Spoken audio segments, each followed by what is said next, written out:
Saaraa Tarfaan jedhama. Okay. Eessarraa dhufte maaltu moo sii ta'e? Godina Qellem Wallaggaa fayyinaan naaf ta'e. Okay. Sitti maal dhugaa baatamee waa'ee dhukkuba kee? Waa'ee dhukkuba koo ani yeroon mana barumsaa kutaa 12 xurmee sadarkaa yuunivarsiitii Tigraay nagee achitti yeroon barachaa ture waggaa tokko barachaa ture achitti dhukkuba sammuu kanaan qabameen ture. Okay. Erga yoonaatii immoo dhukkubichi baay'ee na dhukkubaa ture ergasii mana qorichaa deemeen ture ergin achi deemee baay'ee dhukkubaa ture waggaa lammaffaa koo deebi'ee waggaa lammaffaa ergin xumuree ittumaan qabaa ture ergin immoo xumuree galee immoo waggaa sadaffaa ergin deebuuf ka'e natti hammaatee gara maatii kootti deebi'ee manatti deebi'ee ture. Ergasii immoo maatiin koo mana qorichaatti ergina geessan yoomtuyyuu didee ani amantiin koo amantii musliimaa ture. Amantii musliimaatti naladhee keessumatti guddadhee amma yoonaa immoo kaleessaa kee har'a garuu gara waaqayyootti dhufee. Wow. Misgalata jabaa biyya Yesuus haleluuyaa.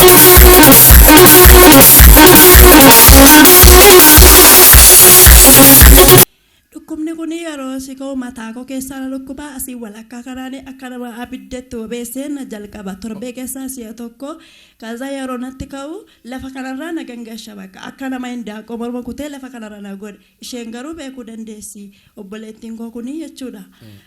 Isheen amma dhufee as geetti na argitee argi obboleetti ishee bukkeen jira gibbii kootti galti isheen immoo iddoo biraatti galti jechuudha.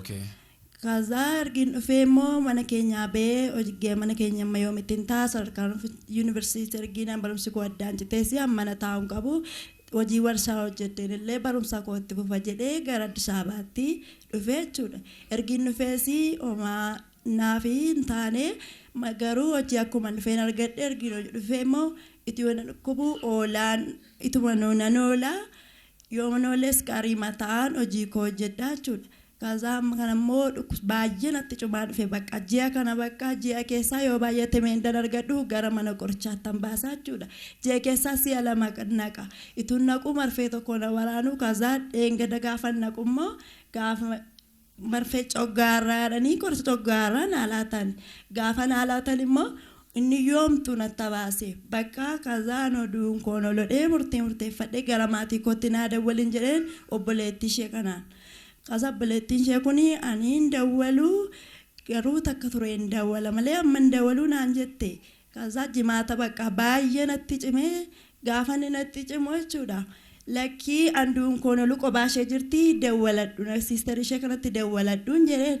Kaza isheen gaafa isheen dawwalattu isheenii fi kuma isheen jedhamtu kuni walumaan obboleettiin ishee jirti sadii ta'anii dhufanii halkan sa'aatii 4 keessa jimaata dhufanii na bira bulanii ani yeroon shaatu jechuudha na shaachisa biddeen na nyaachisu bakka akaayii fudhadheen iddoo hojii seenaa kaza achitti akaayii sanaan nimmisaa gaatuun qursiin nyaatan nimmisaa hin nyaadhu galgala obboleettiin ishee kuni nyaata meeqammi kanatti qayyarti garuu hoomaayyuu waa tokko naasifaa'u ture.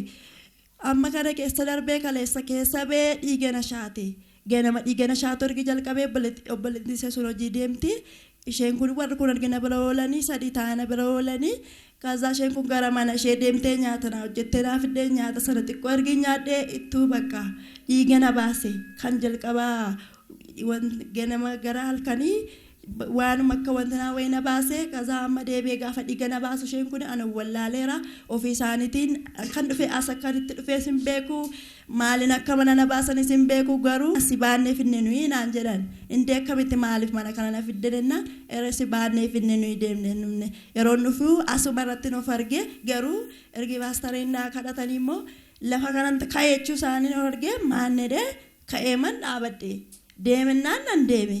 Garuu waaqayyo du'a keessaa na baasee silaa nama yoo na du'e awwaala keessa jiru yookiin boriin awwaalama kan jedhamu du'i koo narraa xumuramee gara fayyinaatti dhufe waaqayyo. Galateeffadhaa fi bareechaati waaqayyoon haleluuyaa.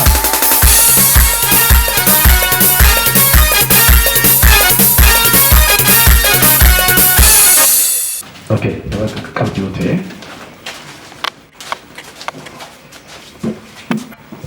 Okay, eenyu fide dhufe? Garuu kubuga jalqabee garuu tureera edda garagaraatti immoo nyaata si nyaattu akka nyaata nyaattee gara baay'ee turteetti. Okay, maal taate? Amma ol deebisa malee mataadhaan dandeessee hin teessuu hin ciistu yoo namni qabee taa'e malee dandeessuus yoo algaarra raftee algaarraa gangalattee lafa dhoofti. Okay. Mana qorichaa deemteetti? Mana qorichaa siyaasa deemaa furgeessaniiru hin dadhaban malee. Amma iddoo kana abiddi waaqayyo waan jiruuf ati hafuura budaa humna maqaa waaqayyo keessa jiru sina booma. Iyya guddaa lama yisiisi sadaffaatti lafaan keessaa deemi. Tokko isa dhuma lafaan itti maqaa Yesuus Kiristoosin. Seeliin kee namummaan kee guutummaan harka buddaatii beeksii deebi'eera. Odedduu kee egaa turan qaana'aniiru. Inni si feese waaqayyoodha. Yesuus inni si eege kun bara baraan si wajjin jira. Deemeen gale bakka akkamittiin fayyuu danda'ee ishee gaafachaa isaanii gidduu bu'ee deemaa taphachaan gale. Gaafan galu gara mana isaanii deeme nyaata qopheessanii nyaata kana na nyaachise.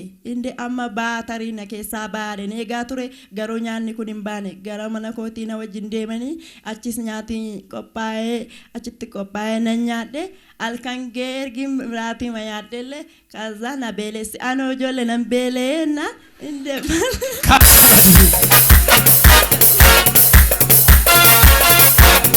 Hallelujah.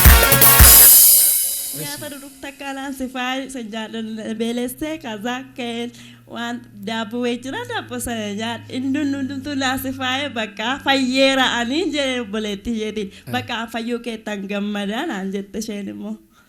Wow. Kanaaf nan gammada. Wow. Galateeffadhaa baasaa gooftaan.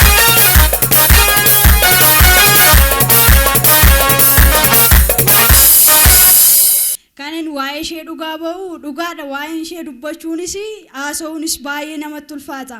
Ani halkan saayitii jimaata galgala saayitii 4 irratti halkan naa dawwalte siisteriin kiyya gibbii isheeti. Kazaan maal taatanii yennaani ayi bakka zaaraan harkatti duuteetti waan hin godhuun qabu maatii isheettis maatii isheen cina isheen jiranii kottaa bakka nama waamuus hin qabu. Maaloo kottaan gargaaraa jetti gaafa naqoo algaara lafa buutee walalii irra gangalatti turte. Gaafa ishee walalii kanarra galgalattu baay'ee natti sitti baay'ee wal jaalannachuudha. Mucaan kun musliima ani immoo ortodoksiin ture dura ammoo beentee ta'ee jira malee adda keessan dura kan hin naawwadhu jechuudha. Keza maqaa Yesuusiin homaa tokkoon taatu namni garaa ciniinnaadhaan waggaa 7 siqaayee argayyuu nan fayyee bor waldaan geessaan jedheen maanni waldaan naxxunaa jette siisteriin kiyyaan margita ammoo waldaa koo fudheen naqaa zaaraan adda keenya dhaabattee akkuma namaa seeraan teesseedhee bakka boochaan namni dubbatu hundumtuun baqata ture. Keza ofitti qabee sammuu koonaa qabaa itti sammuu ishee algaa yaabeen tiraaseetti darbadhee yaamnee gadi qabnee ijoolleen dhiiraa gibbiidha yaanii dhufni. Hospitaala deemtu jedhan hospitaalan deemtu halkan kana hospitaala yoo deemne namni akka sareetti nu ilaalu iyyuu hin jiru waan ta'eef hin deemnu dhiisaa jedheen bushee anoo dhaqeetan mana ishee mana gibbii ta'anii qophaa ta'u garuu gaafa naqeen gajjallaara fi halkan dadhabee gaafa naqee rafusaan wajjin rakkataa bulanii ganaman dhufee. Gaafan ganama dhufu wayyaan sun atti cimiyaan ho'itte rafi baqaaqee mana koo galee qursii hojjedhee dhufa jedhee mana kootti kunoo gubbanan galaa mana kootti haqee qursii hojjedhee dhufee nyaata laadhee fi gaafa nyaata laadhuuf nyaanni sun xiqqoo ishee nyaattee gadi ciifte gaafa nama immoo zaaraa baqaa kottan waldaan si geessaa maaloo hedhuun baqaanoo wantan godhuun qabu nannaqaa naan jette gaafa nannaqattu gaafa maqaa waldaa dhaga'u baqaa seexanni suni dhiiga baasuu qabe laphee ishee keessaa dhiigni bahu suni. Namni asitti kaleessa qabdan jechuudha dhugaadha arguu dandeessu bakka dhiigni sun maal ta'e deebi'ee dhiiga ajaa'u qabe namarratti jechuudha akka inni itti ajaa'u akka ajaa'ibaati bakka bijaama uffadhee bulee nan dhufee arguu dandeessu waraabbii isaa akkataatti baatanii abbaa isaanii. Kaza bakka kumashii fidi nan baadhaa dudda kiyyaatti nanaaritti hin dandeessu naa jette kumashiin kun faarfattu kumashiin dura keessan faarfataa turte kuni baattee dhufte annee ciibsine hadhufanii baasanii dhufanii nyaata nyaattu hin nudduu kazaan dhuftee fuuldura kanatti baaste gaafa paasteriin irra harkarra kaa'ee kadhatanii fi bakka mucaan kun lafumaa kaatee wutwuteettee namni mogolee hin qabne mogolee argate namni humna hin qabne humna waaqayyooti humna argattee kun adda koo dura isin dura dhaabachaa jirti al tokko waa ishee Galateeffadhaa fi waa ishee waaqayyoon bareechaati. Hallelujah.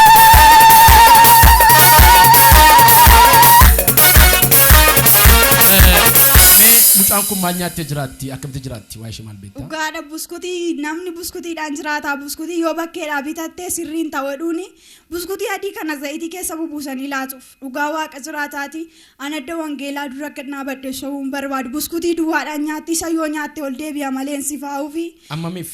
bakka annatti irra tureera ani eeggan dhufee gibbii sana eeggansummaan ture si'uma kanuma nyaattee jiraatti ji'a tokko asitti immoo mataan kun hin hojjetu hin nyaadhu itti ol deebi'a malee hin nyaattu yoo ol deebi'a iyyuu namni sammuu ishee qabee fi malee hin teessu hin dhaabattu bakka mogolee hin qabdu. Dura akkamitti beektu?